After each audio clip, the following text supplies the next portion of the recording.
So my flares finally managed to escape Kronos the Shamed. However, this is only the beginning, because they have put themselves in a whole lot of trouble.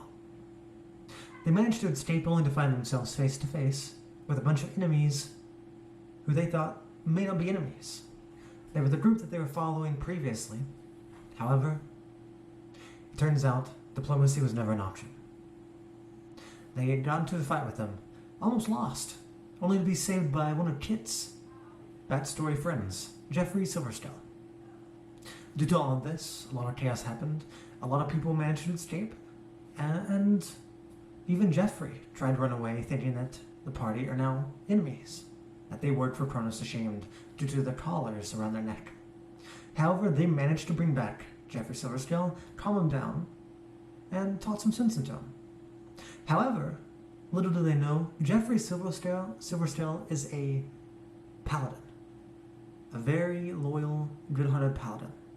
So whenever the party killed the men they defeated by slitting their throats, making sure they stayed dead, in that moment, I, as a dungeon master, did not know how to react with Jeffrey Silverstone.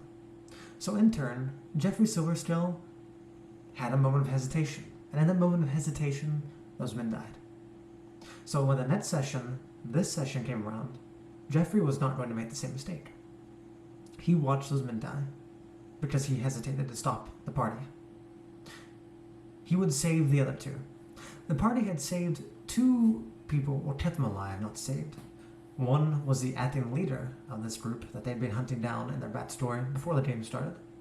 Another one was the guard who got caught lacking that they captured in the first place and tried to negotiate with and use fear tactics to get him to comply. So they kept these two alive, which is fine. They planned on asking them questions in the morning when they woke up, and they were going to get some rest. They were very nastily beaten up. However, Jeffrey was not going to allow this. Jeffrey spoke up, and in his dragonborn voice said, "I will take first shift with Kit. The two of us trust each other the most." He basically got the party to allow him and Kit, his friend, to take the first watch while everyone else slept. Now, this was his plan. This was not just me getting him to take first watch. This was Jeffrey Silverstone's plan. He took first watch, and there at the time, he sat there writing a letter. And Kit would come and talk to him, and he would talk to Kit about morality. What it means to be a good person, and what path he should take. Because Kit has only been alive for a couple of months. He's not a normal person.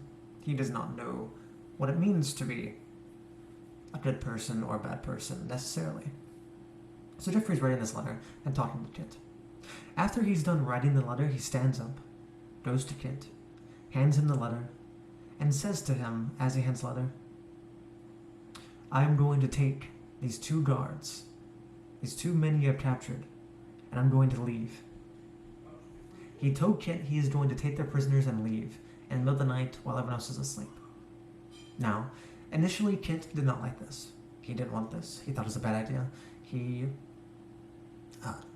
straight up objected to it. But then Jeffrey spoke up to him and said, "I mean you no harm, my friend. I'm just going to take them because I don't trust your friends, to not kill them once they're done." He was not, and he basically told him he's not going to risk letting more people die. He's already hesitated once. He's not going to hesitate again. And he said he's going to take them. And he suggests he lets him take them peacefully. He has nothing against him or his friends, but he's going to make sure these two men survive. After some haggling, he talks Kit down. And Kit agrees, as long as Jeffrey will tell them any information if he finds anything. Jeffrey happily agrees. He has no ill intention against the party. And he takes both the unconscious men over his shoulders as he marches off into the distance, off into the darkness of the Maplewood Marshes. So Kit willingly allowed this to happen. And Kira, who is a wood elf, meditating nearby, also saw Jeffrey leaving with the bodies, and allowed it as well. And in that moment, Kit, as a character, and hopefully as a player, learned something about morality, learned something, and now has more thoughts about what it means to be a person in the world. Maybe not, but it matters not. After Kit got this letter, he would find more writing about morality and what it means to be a good person and why you shouldn't just kill people. And sooner or later, the shift would change, and Kit would defend Jeffrey whenever the party woke up and obviously asked him, "Where's Jeffrey? Why did you allow Jeffrey to take the prisoners?" He would defend them and say that he didn't know he was going to take them, that Jeffrey gave him a love letter.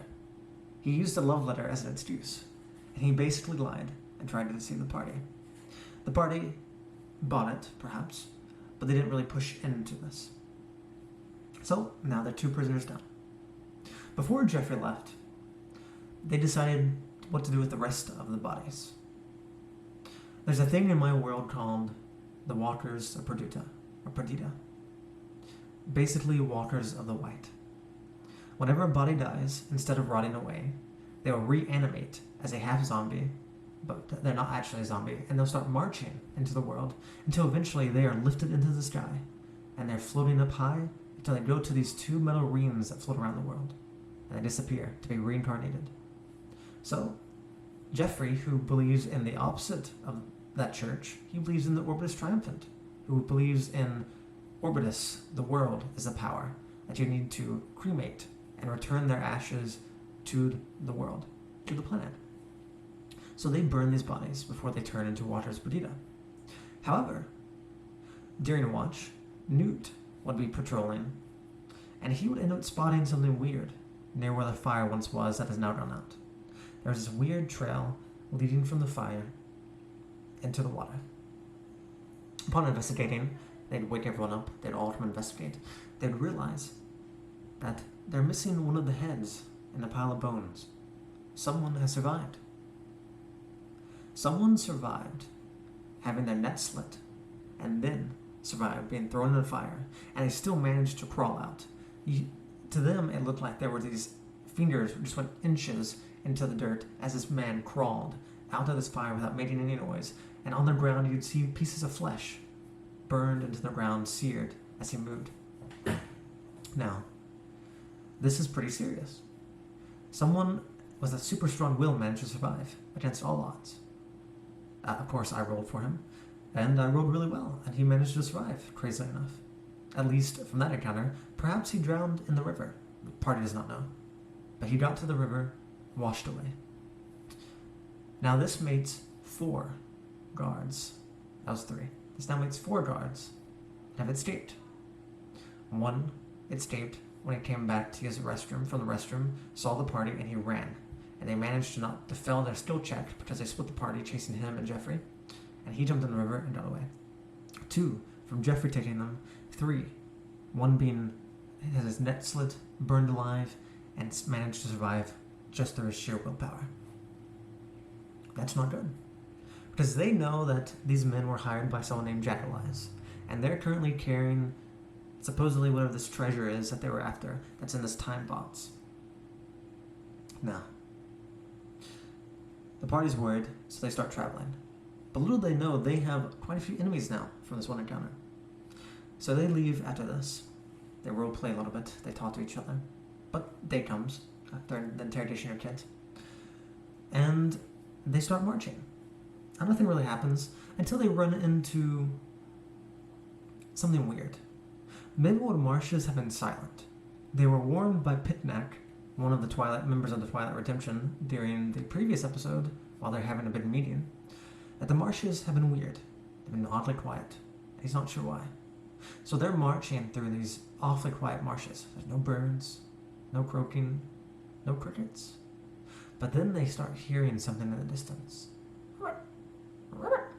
The sounds of frogs. 1, 2, 3, 4, 20, 50, 100, 200, 300, until the sound is deafening.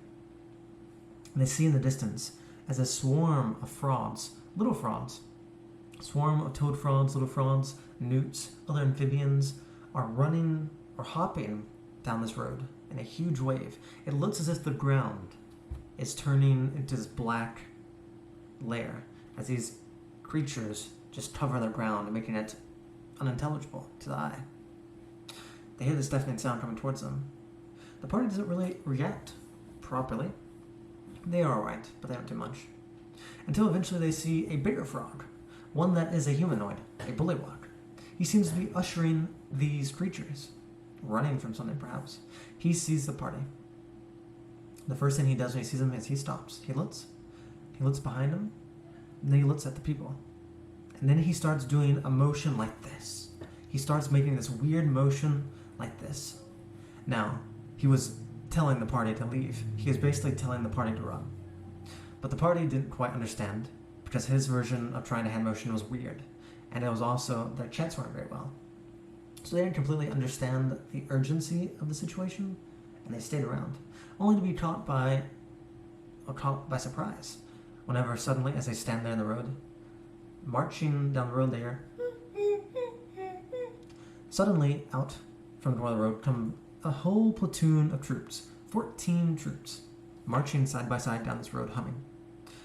Now they see them, and they're these little plant people. They have these round heads that look like peas, no mouth, they can only hum. And they're all in this armor. They have nets on their back, they have staffs, or more like spears, and at the top of the spear is this ballpoint. And they get caught off guard because they didn't understand what this frogman was telling them before he ran off. These plant people are trying to capture these frogs, newts, and other things. And they find the party, and it's instantly initiative. The party can't do anything else. They didn't properly hide. They didn't run away. They stood there. And now they're 5 to 14, greatly outnumbered. Now, that's one thing. Another thing during this encounter would happen is one of the vegetans would pick up a little newt and put it in a bottle. Now, Newt, which is one of the characters, was originally a tiny salamander, but he was, through experiments and magic, he was turned into a humanoid. And he is trying to protect his family back home and find a way to turn them into him. So whenever he sees a salamander being captured or abused, it triggers something in him. So I use that as a way to encourage this to happen, to encourage this combat, to encourage this situation. And it worked. He knew that he needed to go and save that salamander. Even though he didn't know the salamander, he knew he needed to. So the combat starts. They quickly realize that these vegetarians aren't trying to kill them, they're trying to capture them. They're throwing vine nets, they're hitting them with bludgeoning damage using these ballpoint spears. And it's a pretty nasty fight.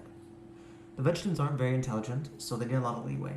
But at the end of the day, it comes down to everyone's really bloodied, beat up. And our lizardman wizard named Hawkins, gets captured. He's put in a net for a few rounds, can't do much, and he's captured. And then they pick him up because they have wings on their back. The wings open up and they fly away. Now, I thought this combat was going to be a lot easier than it was. Easier for me, because the plan was that some of them were going to be captured. However, the party members, they did not agree with that. They made it very hard. Until eventually, at the very end, there was only 3 vegetarians. They were flying off with Hawkins. And using some of their abilities they have for movement, they allowed our sharpshooter Newt to run ahead and start shooting them. Now, the issue with that is, the veterans aren't very smart, but they have a little bit of reason. So as soon as they're cut off, they start flying out over the water. One vegetan goes down with a headshot. Another one goes down with a headshot. That's only one. The party's not thinking. They're killing these vegetans who are holding a now unconscious Hawkins because they ended up knocking him out because he was being so... he's resisting so much. They knocked him out. And now if they shoot this last vegetan, Hawkins is going to fall 60 feet out into a lake and drown to death. But they kept trying to shoot him, not thinking about it. However, luckily for Hawkins, I suppose, this last vegetan and one more who flew off afterwards managed to escape, and they vanished into the brush. Now the party needs to hunt them down. The party starts chasing them. Thankfully, Kira, or Wood Elf, got a nat 20 and easily tracked them down to what would end up being a grove. They would have to go through some brush, open it up. But when they open it up, they'd find this beautiful grove unlike the swamps. There, the red trees that are common to Kodoi populate this area. There's beautiful waterfalls with rivers, lots of plants. And they very quickly see that there's a house there. And around this house are a bunch of plants and a bunch more of these little vegetants. A lot of them. A whole lot of them. Their assumption is Hawkins has probably been taken here. At the same time, Hawkins has been taken here. And he's actually led inside. And he wakes up and he's fed because this was unintentional. Inside, there's a man named Robert Redface. He's much like the vegetants, a little plant, but he's a radish, a rad beet radish. So he apologizes. He's this old man with a nice curly mustache. He apologizes, feeds Hawkins, and says, "I'm sorry about this misunderstanding. I will punish the vegetants because this keeps happening. They're supposed to catch the frogmen, not these frauds, not lizards, not you guys. I apologize." So he starts taking care of Hawkins. On the outside, the party arrives. They realize how dangerous the situation is, but they need a scout. So they dress up our little gnome Kit as one of these vegetants, and they push him off across the river, or across this little creek, to infiltrate their lines and find out what's going on with Hawkins. So Kit, dressed up as a vegetant, he even has a pretty good disguise, and also the vegetants are basically children. They have no intellect, they're not very smart. So they see him, and they start playing with him. So he's on this stealth mission to go to this house and see what's up with Hawkins, but instead, as soon as he jumps over the river, the vegetants grab him by the hands. They start throwing pine cones. They grab him by the hands, they start playing Ring Around the Rosie. They end up running with him. They go upstream. They put him in this little wooden boat. They push him back downstream, literally back to where he started at. So he is making no progress. He's been put up. He has to blend in. So he's playing with these vegetants, but he can't get anywhere because they keep pulling around everywhere. So then Newt jumps the river. He hides in a bush and is spotted by a vegetant. However, the vegetants aren't very smart, and they're also not bad people. So he finds Newt, and he picks Newt up, thinking he is a weird-looking vegetant that has just been born. And he's about to take him off into the house. But in that moment, my other players, Stavros and Kira, decide to jump over the river in order to stop this. Now, Kira, our wood elf, who has so far naturally been more of a reserved and nice approaching lady, she seems to see the best in people, says, "I don't think we have to worry about these vegetants. They seem childlike and nice." However, Stavros is paranoid. Not necessarily paranoid, but he's rightfully so. He knows how dangerous these people are. So what if they're kids? They're dangerous because they don't have enough thought to not be dangerous. What if they're taking Newt and soon take Kit and eat them or something? So Stavros is on edge. Kira is fine. So whenever these other vegetarians see them and run up to play with them, Stavros tries to get them off. But they're children. Whenever he tries to get them off, it doesn't work. Because they hold on. They find it fun. So Stavros, in a moment, he says one thing to me. He says, "Is that vegetant still on my leg?"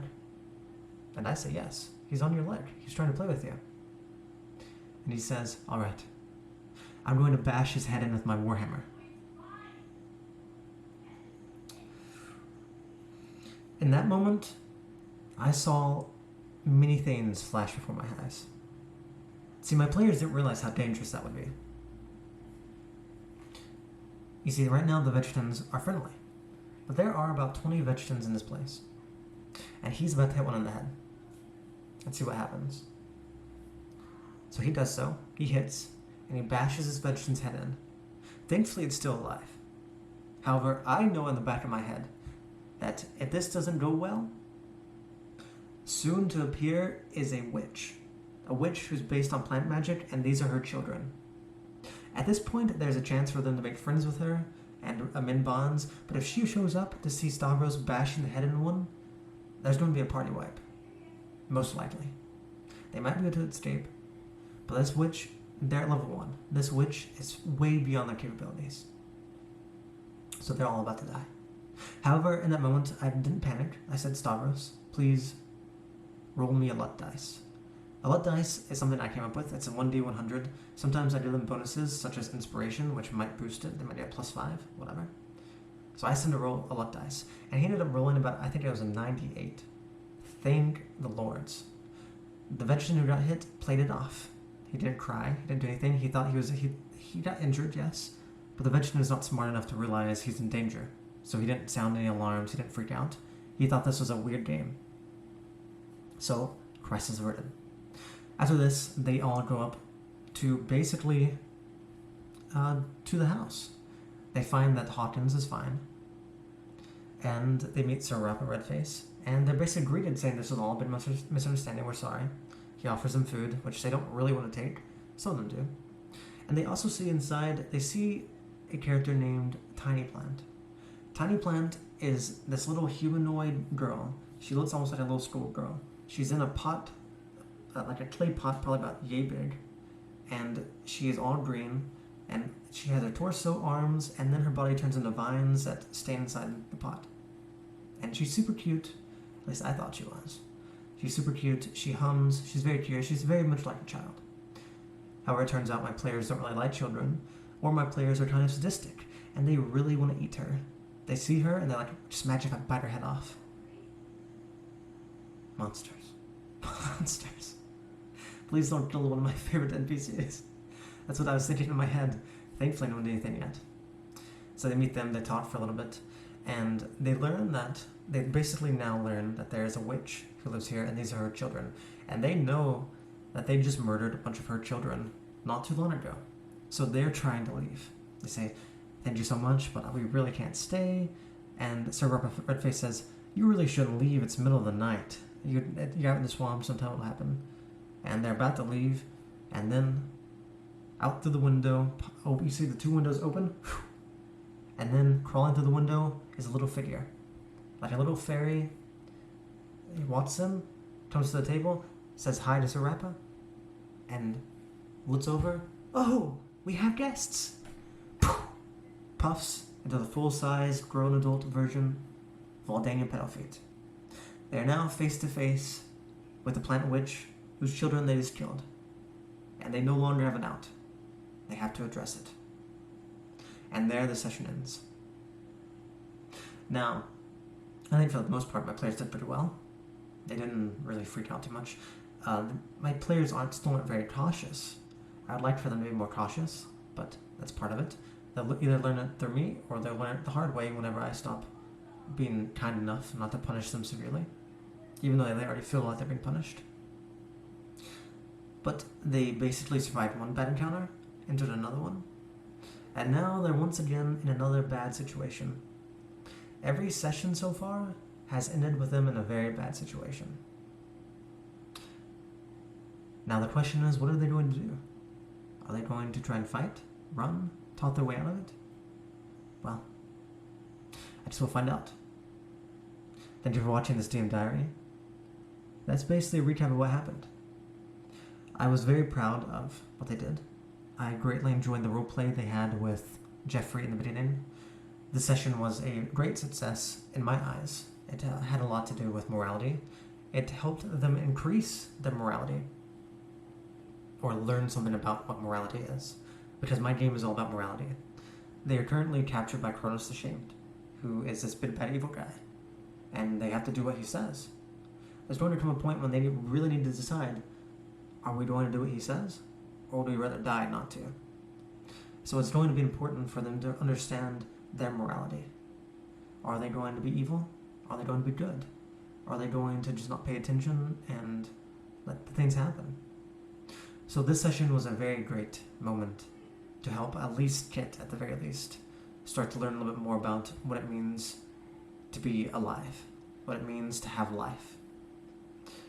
So that was great. However, they still don't have enough caution to have avoided the vegetables, which they completely could have, which would have been interesting. But more or less ends with the plan. And now they're in a very bad situation once again. But right now, they're alright. But will that keep happening? Or will they finally learn their lesson and know to avoid things? Anyway, my name's Fond. Thank you very much for watching. If you're interested in watching us live, you can watch me every Saturday at 12, basically lunchtime, noon, CST, on my Twitch, Fond the Jester, twitch.tv. We play for about 5 hours every Saturday, and catch us live. That'd be great. Otherwise, you can watch the VODs on my channel. Sometimes there's some weird interlude of time and information, but feel free to check us out. Otherwise, I'll be making more DM diaries, I'll be posting my VODs here, and I'll continue to be streaming. I may increase to making more D&D content, I don't know. I'm very addicted to D&D right now. Anyway, thank you very much for watching. My name's Fond. I salute you. Goodbye.